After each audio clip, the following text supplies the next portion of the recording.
Hello everyone, myself Swati Jayavant Kokate from Nagesh Karasgi Orchid School. Students, today we are going to learn here civics lesson number 5, working of institutions of class 9th. Okay, so this is very interesting lesson we can say, because here actually we are going to see what are institutions or what different types of institutions are there, like you can say judiciary, executive, legislature, etc., and how they are actually performing their work. So how these institutions work, on that topic we are going to discuss here in lesson number 5 of civics, that is working of institutions.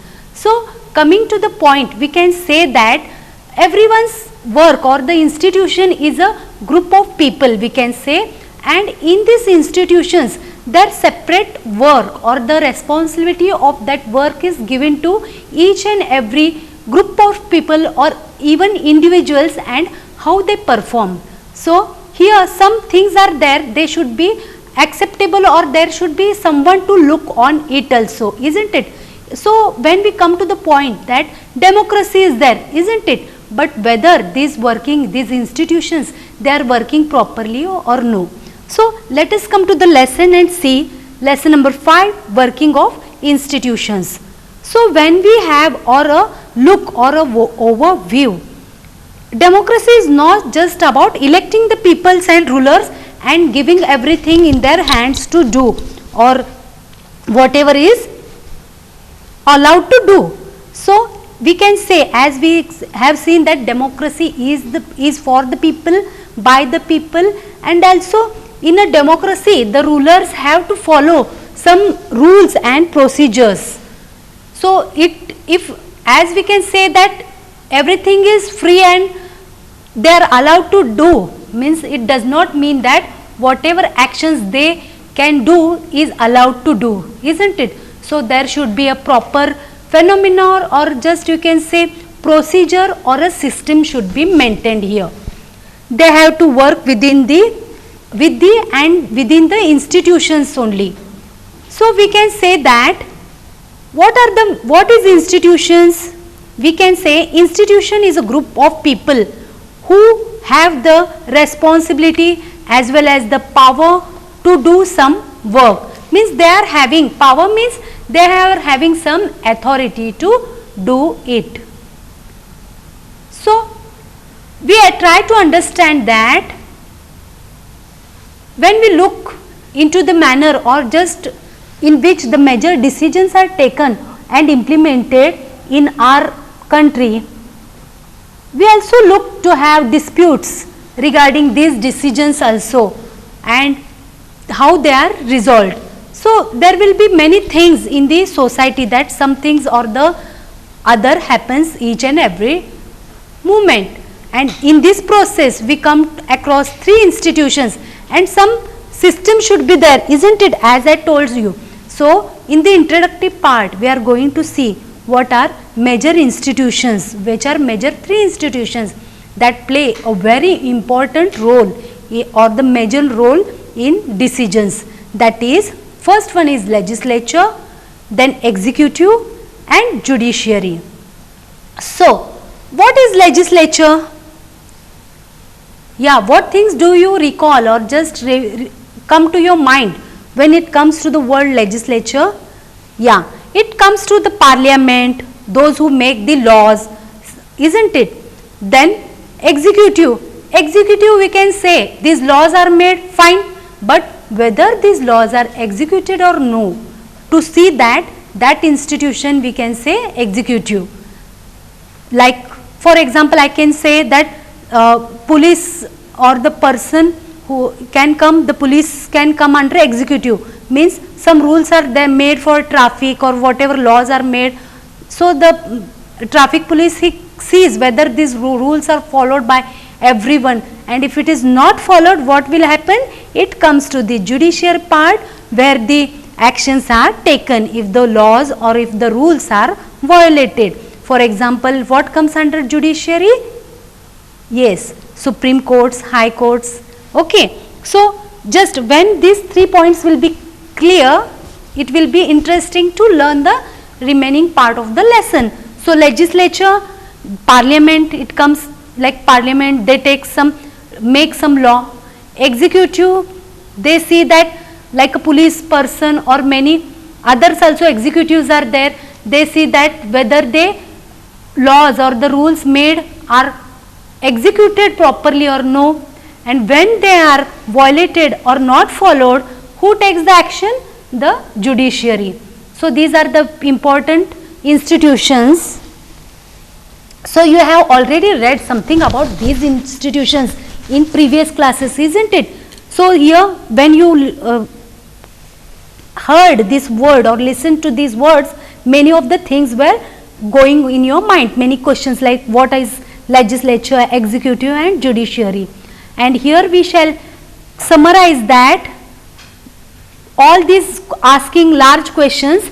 In the case of each institution, we ask what does this institution do, isn't it? How the institutions connect to other institutions, or if they are having any you can say relations, or if they are connected to each other. So in what way they are connected and what makes these functions more and less democratic. So the basic objective here is to understand how all these institutions together carry on the work of the government. So what is important here? The work should go on very smoothly, or the administrative or these things should be administered very smoothly. Sometimes we compare these with similar institutions in the other democracies. So whenever things come to the comparing part, we always see that these similar institutions work or in the other democracies also. So in this chapter we can take our examples from the working of the national level government, that is called central government, union government, or just government of India. So while reading this chapter, you can think and discuss examples from the working of government in your state. So just for your work or just for your interest, you can see that how the government works in your state. So come to the next subtopic, that how a major policy decisions are taken. Okay, democratic country is there. Do you think one person is ready to take anything, any major decision? No, obviously no. So how these major policies, how these decisions are taken, let us see. So first an order was issued, like circular we can say, by the government. Then Department of Personnel and Trainings in the you can say Ministry of Personnel, then Public Renewals and Pensions, and this has a very office memorandum, or the steps are there. Fine. So here is a given example, or just a how this government order is placed. So on August 13th, 1990, the government of India, it issued an order. It was called an office memorandum. Like all government orders, it has a number, and it is known by that OM number. What, see this number like this, any number it may be, dated, all this comes in this circular. And the joint secretary and officer in the Department of the Personnel and Training in the Ministry of the Personnel, Public Grievances and the pensions signed the order. So it may see, you can see the joint secretary, office and officer in the Department of Personnel and Training in the Ministry. So all these people come and they sign the order. So obviously it is not taken, this decision is not taken by only one person. It was quite short, barely one page. So see, you can see here it is only of one page, and it also looked like any ordinary circular on notice that you may have seen in the schools. So you think that this is very simple notice as we see on the notice board or whatever notices come from our schools, but the government issues hundreds of orders every day on different matters. But this one was very important and became a source of controversy for several years. Let us see how this decision was taken and what happened later. So, see, many hundreds of issues or hundreds of orders are placed here daily, but this what decision was taken was very a part of our source of controversy was there for several years. It continued because of this circular, or you can say because of this subject. And what was it? We are going to discuss it now. So let us see how this decision was taken and what happened to it. So this was the GI department of personnel, and here the number it is given OM, here you can see. So subject, as per your whatever letters you write here, that circular is passed. That what is important here, the points are given and the points accordingly they are given here, and in that is important that what main things, because of what point the controversy or the controversial issues started for many of the years is that 20% of the vacancies in civil posts and services under the government of India shall be reserved for SEBC. That is, means, see, what they want to tell is, tell or focus that why these points are highlighted, because they announced in this circular, it is firstly announced, first time it is announced that 20% of the reservations are given for reservations for socially and educationally backward classes. What is SEBC? It means socially and educationally backward classes. So how much? 20% of the vacancies in which posts? In civil posts and services under the government of India. So these government posts which were there, and these were given to the 20% reservation was given to SCBC, that is socially and educationally backward class. So and here this one again, one government circular was there, that reservation for other backward classes in civil posts and services under the government of India regarding. This was the subject here. These two are given for this order. And see what again was the effect. This order announced a major policy decision, that it said that 20% of vacancies of civil posts and services under the government of India are, the reservation is given for the SCBC, and this SCBC is another name for all those people who belong to castes that are considered backward by the government. So the benefits of job reservation was till then available only to scheduled caste and scheduled tribes. Now a new third category called SCBC was introduced. So only persons who belong to backward classes were eligible for this quota of 27% jobs. So others could not compete for these jobs. See, now what happened? First only the 20 what happened, this was given the benefit, obviously SCBC was the another name, or those people they were having already this facility, that they had the benefit of job reservations and was till then available for, and these were only, means reservations mean only it was for SC and ST, and now again the third category was emerged, like or the third category they have made SCBC, and under that what happened, this reservations 20% was given, the jobs were reserved for this SCBC. Then the others, okay, the others who belong to majority or who open or whatever were there, what happened? They had to compete a lot for their jobs. So the decision makers who decided to issue this memorandum, okay, clearly such a big decision could not have been taken by the person who signed that document.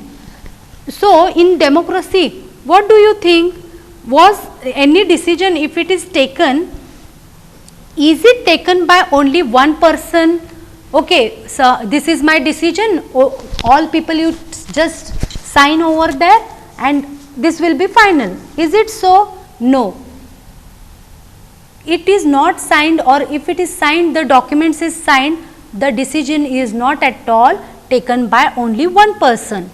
The officer was merely implementing the instructions given by the Minister of Personnel, Public Grievances and Pensions, of which the department was the part.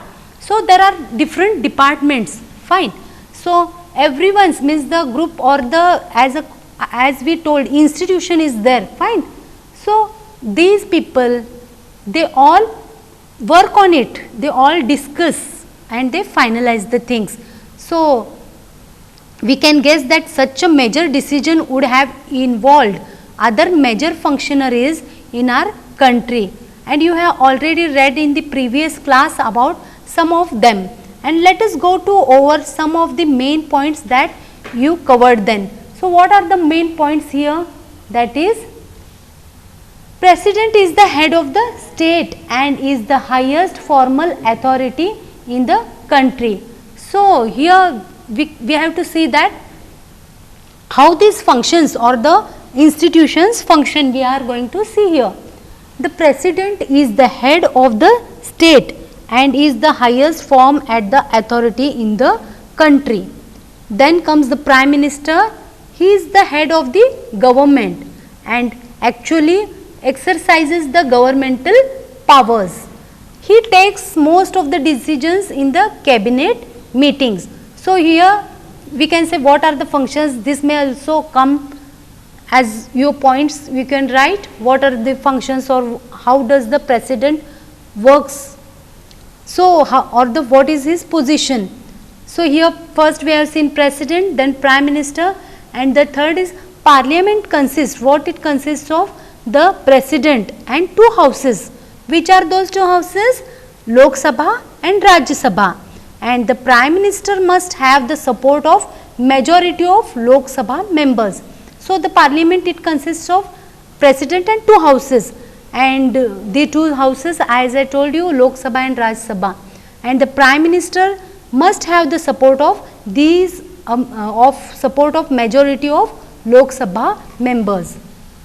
And we can say that, so these were the all people involved in the decisions regarding the office memorandum. Let us find out.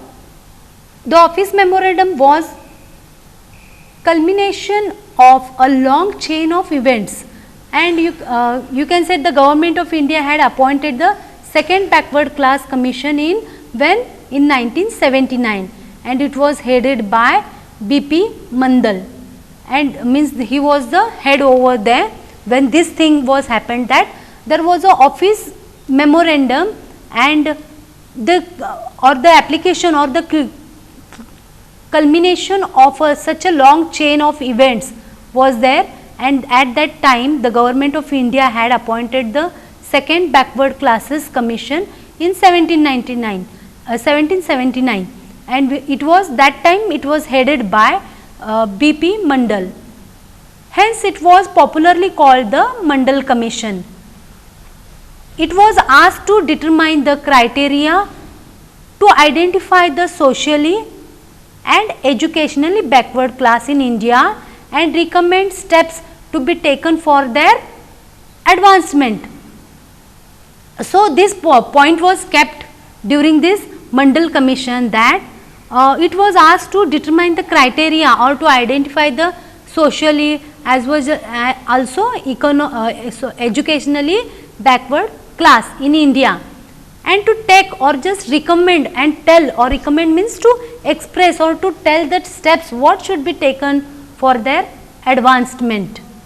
Then the commission gave its report in 1980 and made many recommendations. One of these was that 27% of government jobs should be reserved for the socially and educationally backward classes. The report of recommendations were discussed in the parliament. So, what happened during this time? There was an question, or just there was recommendation of, when they were asked how what percent in 1979 there was a question, or they wanted to work for the socially as well as economically backward class in India, and they were asked to study or just recommend what steps to be taken for their improvement or for their advancement. Then one of the point was that they should be given 27% of government jobs, that is there should be reservation itself, and the report of this recommendation were discussed in the, after that it was discussed in the parliament.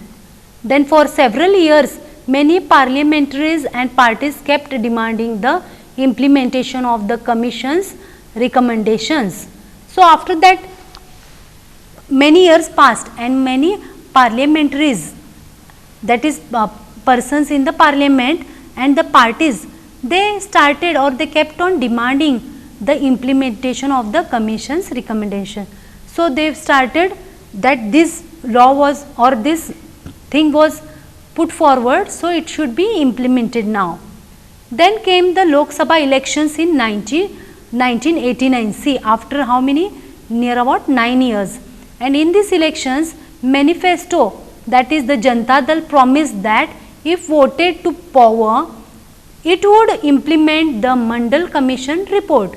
The Janata Dal did form the government after these elections, and the leader was VP Singh. He became the Prime Minister. Several developments took place after that. So, see how it takes, okay, this question was asked, and then after that what the thing was told, it was promised to the voters that if their election or if their party comes as a ruling party, they will, in the election manifesto, means in that, you can say, in that culture or in that things, it was promised that the Janata Dal, if it is voted to power, means if it is elected, it would implement the Mandal Commission report. So, it will work on it and it will implement it, fine. So, till then these issues were just on papers but not implemented. The Janata Dal did form a government after these elections, and the leader or the Prime Minister was VP Singh. And see what happened after that. So, the President of India is in this address to the Parliament announced the intention of the government to implement the recommendation of the Mandal Commission. So, the President, he asked that to address the Parliament and announce the intention of the government, why it should be implemented, the recommendation of Mandal Commission. And on 6th August 1990, the Union Cabinet took a formal decision to implement the recommendation. So, in 1990, the Union Cabinet took a formal decisions to implement this recommendation. Next day, Prime Minister VP Singh informed the Parliament about this decision through a statement in both the houses of Parliament. See how these things are implemented. Then after that, the Prime Minister informed the Parliament about these decisions through a statement in both the houses in the Parliament. Then the decision of the Cabinet was sent to the Department of Personnel and Training. See, these are the departments or the institutions, we can say. The senior officers of the department drafted an order in line with the Cabinet decisions and took the minister's approval. So, approval is necessary when the senior officers of the department drafted an order in line with the Cabinet decision and took the minister's approval over there. An officer signed the order on behalf of Union government. This was how the OM number, whatever the number is given, was born on August 13th, 1990. And for the next few months, this was mostly debated issue in the country.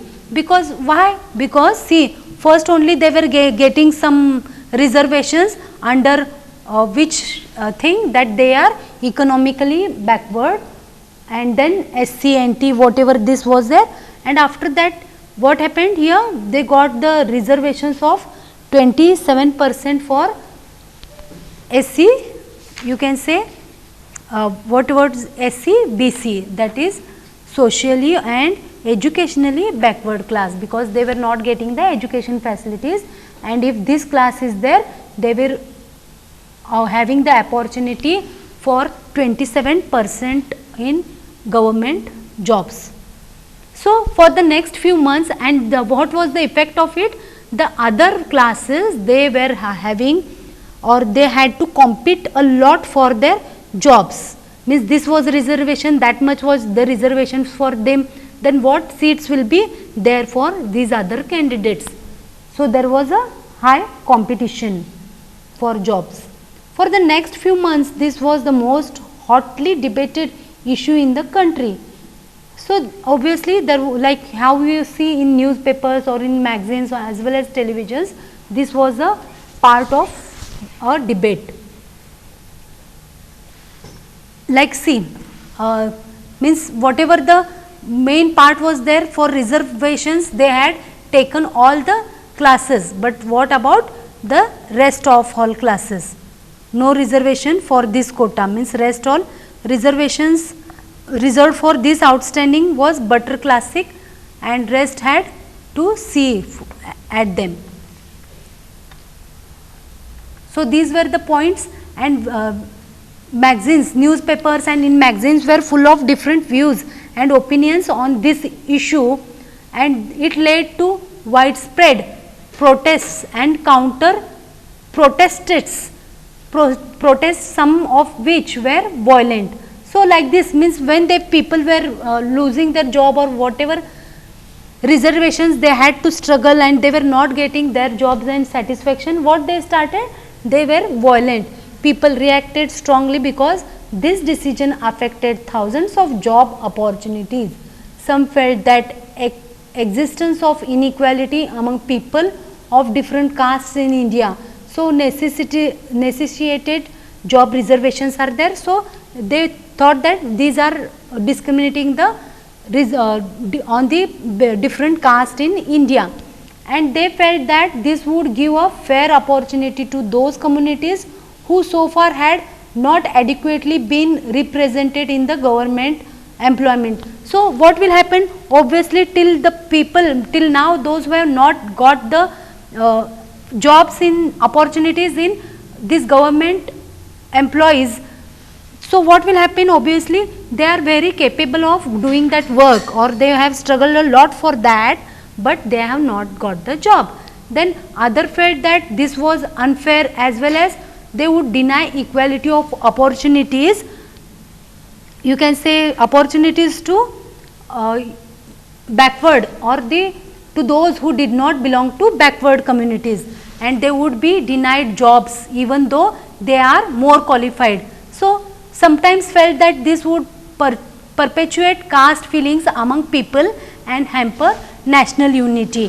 So, in this chapter we won't discuss whether the decision was good or not, but we are going to take this example to study how the major decisions are taken and how it enacts. So, here in this, when the 27% was given, what we have seen, why we are saying this, just we have to see how the decisions are taken.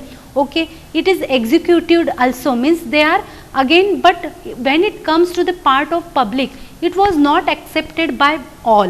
Why? Because there was a too much competition for others, when these near about 50% or 27% for SCBC, or again economically backward, like this much of the portion was held by these people, then what will be left with other people when they are capable or they are working hard to get that jobs.